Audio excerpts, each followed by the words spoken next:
Fall sports mean parents and coaches need to be aware of concussions. Dr. Luis Palacio is the director of sports medicine at Northern Nevada Medical Group. You are my guest tonight, and ask the doctor, thank you for being here. Such an important topic. Thank you, Wendy. Especially this time of year. What do you look for? If you're on the field, a kid goes down after a big hit, say in football, what do you look for? How do you know if it was a concussion? Well, there's a lot of different things that can occur when you have a concussion.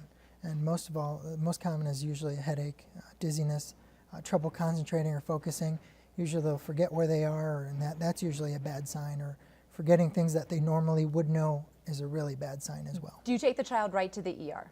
That's a good question. Sometimes, depending on the age of the child, the comfort level of the provider taking care of the child, you may watch them for a little bit and see how they recover, maybe wait a few minutes and just check them again. One of the biggest and best things that we do now are checking balance, and that's actually come into being a way to try and figure out whether or not someone is truly recovering or has a severe injury. How can a parent check a balance? You mean like stand on a foot kind of thing? That's correct. We do sideline balance testing with standing with your feet together, standing on one leg. Usually we'll have you lift the dominant leg, so the leg that you would use to kick a soccer ball. Okay. And then there's a tandem stance, which we check. What do you do that night? As a parent, I'm always worried, oh my gosh, my child's going to go to sleep.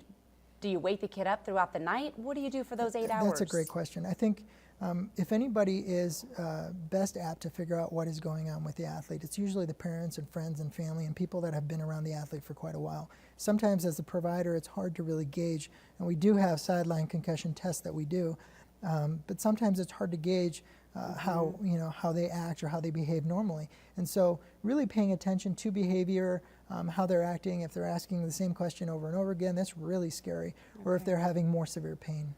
I'm sleeping with my kid that night. That's all I know. Dr. Palacio, thank you for your time. We have so many more things to get to, but we have run out of time, unfortunately. If you still have a question, he will be here until 6. Just dial 858-2222.